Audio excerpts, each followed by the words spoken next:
A graça e a paz de Jesus Cristo. Seja bem-vindo, seja bem-vinda ao canal Palavra da Vida. Nós estamos no dia 15 de abril de 2026, num propósito de 21 dias, lendo o Evangelho de João. Então, a cada dia, nós estamos lendo um capítulo do Evangelho de João em homenagem, em comemoração, em celebração à Páscoa, pois nesse mês de abril nós celebramos a Páscoa e na Páscoa Jesus veio ao mundo e entregou-se por mim, por você, para que nós pudéssemos receber a salvação.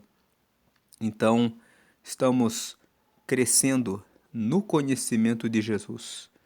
E hoje, que é o dia 15º desse propósito, vamos ler aqui João 15, quando Jesus fala que ele é a videira verdadeira e nós somos os ramos. Então vamos ler aqui.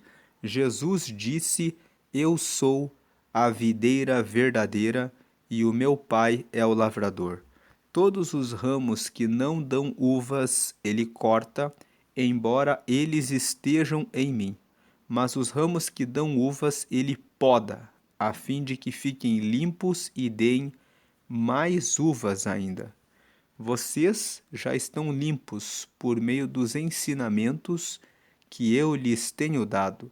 Então, nós vemos aqui no versículo 2 que Jesus diz que aquele ramo que não dá uva, ele corta, mesmo que esteja em Jesus. Por quê? Porque o Pai é o lavrador. Então, uma pessoa pode estar frequentando a igreja, pode estar até mesmo participando da ceia, pode ser uma pessoa que é batizada, mas se essa pessoa não dá uvas, se ela não produz fruto, ela é cortada. Ela é um ramo que é cortado pelo Pai. Agora, os ramos que dão uvas, que dão frutos, ele poda, ou seja, ele limpa, a fim de que fiquem limpos e deem mais uvas ainda. Então, esse versículo 2 nos traz uma aplicação prática e uma reflexão. Como está a sua vida cristã? Você tem se santificado? Você tem crescido na fé? Como estão os seus frutos? Você fala mal de outras pessoas? Você inveja irmãos ou outras pessoas? Você tem guardado mágoa ou tem olhado o que não deve olhar na internet, nas redes sociais? Como você administra o seu tempo? Você tem usado o seu tempo de forma proveitosa, dedicando o tempo diário de oração, de meditação na palavra, de consagração a Deus? Então, essas são algumas reflexões do versículo 2. Todos os ramos que não dão uvas, ele corta, embora eles estejam em mim. Você pode estar frequentando a igreja, mas se não dá fruto, então será cortado. Mas os ramos que dão uvas, ele poda a fim de que fiquem limpos e deem mais uvas ainda. Um outro ponto aqui sobre dar uvas ou não dar uvas você tem falado do nome de Jesus para as pessoas à sua volta, para os seus colegas, para os seus sócios, para os seus vizinhos, para as pessoas, usando as suas redes sociais de forma ativa na pregação do Evangelho? Você pode postar um versículo bíblico de maneira aleatória, de forma intencional, com o propósito de que aquele versículo fale com as pessoas que integram, que fazem parte da sua rede. Agora, versículo 3: Vocês já estão limpos por meio dos ensinamentos que eu lhes tenho dado. O versículo 3 também tem um ensinamento para nós. vocês já estão limpos por meio dos ensinamentos que eu lhes tenho dado. Então, no versículo 3, nós vemos que é por ouvir a palavra de Deus que nós nos limpamos. Por quê? Porque tem coisas que só pelo conhecimento da palavra é que entendemos que são pecados. Agora, o versículo 4. Continuem unidos comigo, e eu continuarei unido com vocês. Pois assim como o ramo só dá uvas quando está unido com a planta, assim também vocês só podem dar fruto se ficarem unidos comigo. Veja que ele diz no versículo 4, continuem unidos comigo. Isso fala sobre um posicionamento, fala sobre a nossa decisão de permanecer unidos com ele. Verso 5, eu sou a videira e vocês são os ramos. Quem está unido comigo e eu com ele, esse dá muito fruto, porque sem mim vocês não podem fazer nada. Então nós precisamos nos ligar, nos unir com Cristo pela oração, pela meditação na palavra, tirando um tempo de jejum, de consagração da nossa vida para Deus. Quem não ficar unido comigo será jogado fora e secará. Será como os ramos secos que são juntados e jogados no fogo, onde são queimados. Agora, se vocês ficarem unidos comigo e as minhas palavras continuarem em vocês, vocês receberão tudo o que pedirem. Veja que estar unido com Jesus e ter as palavras dele em nós permite que nós possamos orar e receber o que pedimos. Porque, quando estamos unidos com Jesus, recebemos nossas orações, tudo o que pedimos. Porque quando estamos com Jesus e as palavras dele estão em nós, nós aprendemos a pedir aquilo que está alinhado à vontade dele. Quando estamos obedientes a Jesus, nós pedimos aquilo que agrada a ele e que tem relação com o propósito dele em nossa vida. 8. E a natureza gloriosa do meu Pai se revela quando vocês produzem muitos frutos e assim mostram que são meus discípulos. Veja que a importância de produzir muitos frutos é que os frutos mostram claramente que tipo de árvore, que tipo de planta, que tipo de cristão você é. Quando as pessoas veem você produzindo a bondade, a misericórdia, a compaixão, a mansidão, a fé, o amor, a paciência, a perseverança, quando as pessoas veem isso em você, elas veem a natureza gloriosa do Pai produzindo frutos em você, frutos no seu caráter, frutos na sua vida individual, mas também frutos no sentido de ganhar pessoas para trazer ao reino de Deus. Então, a natureza gloriosa do meu Pai se revela quando vocês produzem muitos frutos e assim mostram que são meus discípulos. O discípulo é aquele que ouve, é aquele que presta atenção no seu mestre e se sujeita ao mestre. É necessário ter muita cautela entre ser da multidão e ser um discípulo.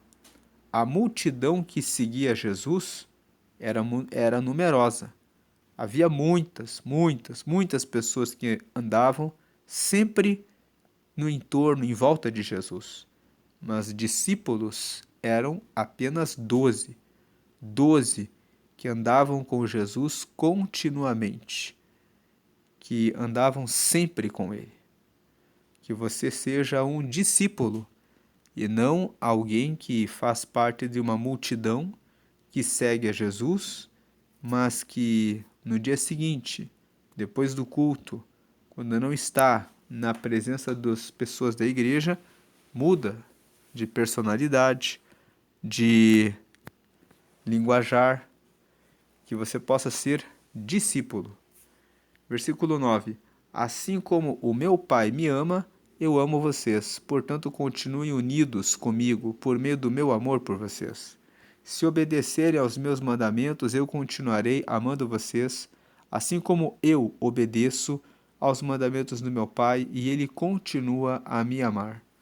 Eu estou dizendo isso para que a minha alegria esteja em vocês e a alegria de vocês seja completa. O meu mandamento é este: amem uns aos outros como eu amo vocês. Ninguém tem mais amor pelos seus amigos do que aquele que dá a sua vida por eles.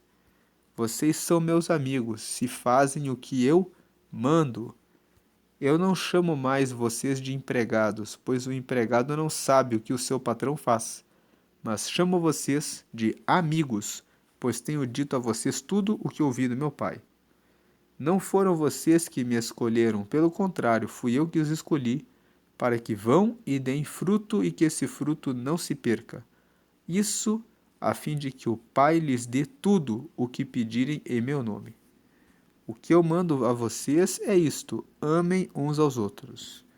E Jesus continuou: Se o mundo odeia vocês, lembrem que ele me odiou primeiro. Se vocês fossem do mundo, o mundo os amaria por vocês serem dele. Mas eu os escolhi entre as pessoas do mundo, e vos não são, e vocês não são mais dele. Por isso o mundo odeia vocês. Então, muitas pessoas pensam assim: por que eu passo tanta perseguição? Pessoas que ficam me perseguindo, querendo me incomodar, porque agora você não é mais do mundo. O mundo ama o que é dele, mas ele não manda você, ele não ama você que está seguindo a Jesus. 20. Lembrem do que eu disse: o empregado não é mais importante do que o patrão. Se as pessoas que são do mundo me perseguiram, também perseguirão vocês. Se elas obedeceram aos meus ensinamentos, também obedecerão aos ensinamentos de vocês. Por causa de mim, essas pessoas vão lhes fazer tudo isso, porque não conhecem aquele que me enviou. Verso 22. Elas não teriam nenhum pecado se eu não tivesse vindo e falado a elas, mas agora essas pessoas não têm desculpa para o seu pecado. Quem me odeia, odeia também o meu Pai. Se eu não tivesse feito entre elas essas coisas que nenhum outro fez, elas não teriam nenhum pecado. Mas agora viram o que eu fiz e continuam a odiar tanto a mim como meu Pai. 25. Mas isso é para que se cumpra o que está escrito na lei deles: eles me odiaram sem motivo. Quando chegar o Auxiliador, o Espírito da Verdade, que vem do Pai, ele fará a respeito de mim. E sou eu quem enviará esse Auxiliador a vocês da parte do Pai. E vocês também falarão a meu respeito, porque estão comigo desde o começo. Agora faço um convite a você que ainda não aceitou a Jesus. Aqui na tela está a oração de confissão para você confessar a Jesus como seu Senhor e como Salvador da sua vida, para receber o perdão dos pecados e receber o Espírito Santo, que é o Espírito de Deus, que vai estar com você, guiando até o final dos seus dias. Se você ainda não derramou seu coração a Deus, faça isso agora, em nome de Jesus. Declare essa oração que está na tela, dizendo: Senhor Jesus, eu te aceito como meu único Senhor e Salvador. Perdoa meus pecados e me dá o teu Espírito Santo para me guiar até o céu, e escreve meu nome no livro da vida. Em nome de Jesus. Amém. Deus abençoe a sua vida grandemente. Eu convido você a realizar a leitura desse Evangelho de João. Hoje nós vimos o quanto Jesus cuida de nós e derrama sobre nossas vidas as bênçãos diárias para darmos glória e honra a Ele cada vez mais, porque honramos ao Senhor em todas as circunstâncias, sabendo que nas horas mais difíceis de angústia, de fé, de enfermidade, de libertação, Ele está presente e tem poder de mudar a realidade para uma realidade de pecado, para uma vida nova com Deus, para todo sempre. Amém. Deus abençoe. Glória ao Pai, glória ao Filho e glória ao Espírito Santo de Deus. Diga glória a Deus e que Deus abençoe a sua vida sempre, sempre. Amém, amém.